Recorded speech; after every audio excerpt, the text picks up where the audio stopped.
はい、こんにちは。JBS 武蔵野下です。今回はですね、忙しいという方に向けてですね、少しの時間でもできるバッティングとバッティングの素振りと同じような効果が得られる練習方法についてお伝えをしていきます。よく素振りをするだったりとか、バッティングセンターに行くだったりとか、知人と練習をするとかっていうこともあると思いますが、なかなかですね、時間が取れない方っていうのも多いと思います。そういった場合っていうのは練習量が少なくなってしまうので、どうしても上達っていうのが鈍化してきてしまいます。なので、そういった方に向けてお伝えをしていきます。まず上半身の動きなんですけれども、スイングを作っていくためにはとても重要です。どうしてもバットっていうのは持っているので、腕で振りがち、もしくは手首で返してしまうということもありますけれども、腕は肩、肩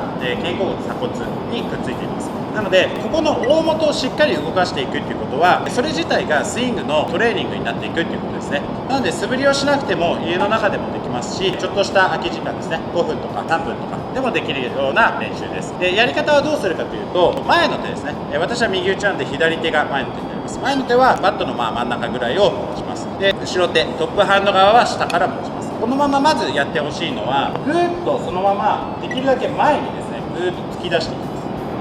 でそうすると少し肩が前に出て、少し体がこう丸まってくるようにですね、こういった動きが入ってきます。でこれは何に必要になっているかというと、このトップを作った時ですねっていうのがこの動きですね。少し肩が前に出てぐっと顎の方に寄っていくんですけども、そういった練習になっています。なのでその動きをしっかりと作っていくことっていうのにもつながるので、ぐーっとまず最初のセッティングとしては前に出します。こうやってできるだけ前に出します。できるだけぐーっと前に出して、であとはそのまま前の肩をぐっと顎の方にきます。この時に注意点は顔が動かないということですね。顔が動いてしまうと、例えばですね、こうなってしまうと、これは向きが変わっているだけなので、この肩周りから上あたり、この辺りを回していくというよりは、体全体が向きを変えただけっていうことになるので、回転は生んでいないです。なので、できるだけ骨盤は固定して、頭の向きも固定して、できるだけ動かないようにします。で、ぐーっと出します。ぐーっと出して、このまま肩が動きます。でこのまま今度は反対もします。肩が動きます。そうするとこの動き、胸の動き、肩周りの動きでバッティングに必要なその動きですねっていうのと、ほぼ同じような動きですねっていうのが取れるようになってきます。しっかり前に出すっていうのはすごく大事ですね。動ける範囲をとにかく大きくしていくっていうのは、スイングの強さ、柔らかさ、フォローの大きさ、技術的な話でいうとインサイドアウトですね、こういう動きっていうのもできます。これがうまく回らない、どうしてもいかないっていう場合は離れてきたりとか、スイングが鈍くなってきたりとか、インコースが出ないという状況です。パッと入れ替わりの動きでパッと持ってこれないので、外側のボールが著しく打ってないというような現象が出てきます。回数の方は各自設定してもらって大丈夫だと思いますけれども、それを繰り返してやっていきます。ではちょっと実際にやっていきます。まず前に出してぐーっと前に突き出します。このまま頭の位置と骨盤は反動で少し動いてしまうと思いますけれども、極力動かないように固定します。でこのままグッとですね、このままできるだけ素早く入れ替えていきます。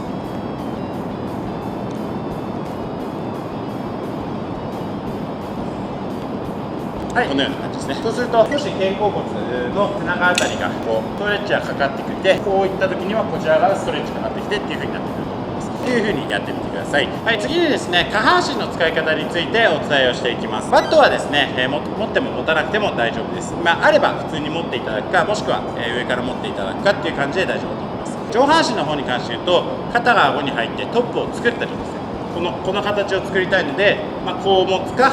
こう持つかっていう感じです。で足はどういう風に使っていくかというと、これは実際にスイングをするということではないです。軸足に溜まってここにぐーっとシワが入ってきますね。でこの後パッと前に入っていって、ここがまっすぐ入っていくので、足の裏が少し地面側に行って靴の裏が後ろ向きになるような感じですね。これは実際のフォームではそこまではならないんですけども、練習としてそういった練習をしています。もしボールがあれば目印でいいので、この状態から頭の位置はあまりこの体重移動した時に一緒に前に行くっていうのはスウェーしてしまうということにつながるので、一つの目安として頭の位置はこの位置ということで目印を置いています。でこの状態からグッときて足だけ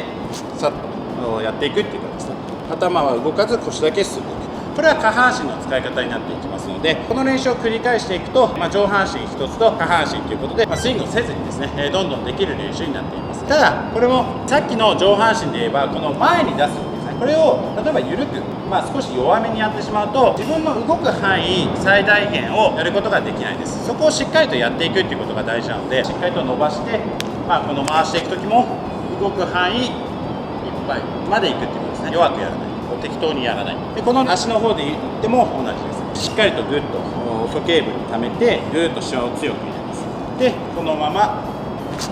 しっかりやっていくっていうことですね。前側にしっかりと入っていくように。この動きをどんどん練習量はどんどんできていくんですけども、丁寧にやるか丁寧にやらないかでかなり効果っていうのは大きく変わってくると思います。なのでどれだけそれで自分でちゃんと練習できるかということですね。これも重要なポイントになってきます。同じドリルをしててもやっぱり効果はそれは変わってきます。どれだけ自分の意識を高めてやれるかということも重要なポイントになってきますので、時間がなければですね、そういった量の部分というのも、質の部分でカバーリングしていったりということですね。というふうに考えながらやっていくといいかなと思います。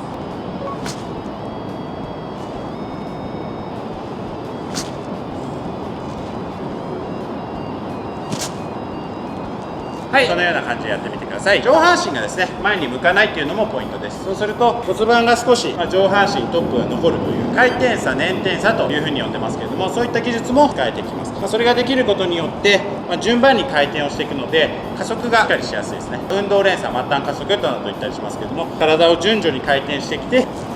バットを加速させて振っていくっていうことにつながってくるので、そういった体の使い方の導入部分というか最初の部分っていうのも練習することができます。あとは体の開きを抑えるということですねになってきます。なので上半身下半身その組み合わせで回転差捻転差っていうものができてきますので、2つの練習方法をしっかりと行って練習することによってフォームも改善されてくると思いますので、お忙しい方時間がない方などはぜひやられてみてください。あとはウォーミングアップですねなどに使っても十分効果あると思いますので、バッティング前だったりちょっとの時間で隙間の時間でやってもらったり、そういったことでも効果が出てくると思います。はい、では今回の動画は以上となります。 KBS 武蔵では LINE、Twitter などを使って情報配信の方をしております。概要欄から登録の方よろしくお願いします。この動画がいいと思ったらチャンネル登録、グッドボタンのほどよろしくお願いいたします。ありがとうございました。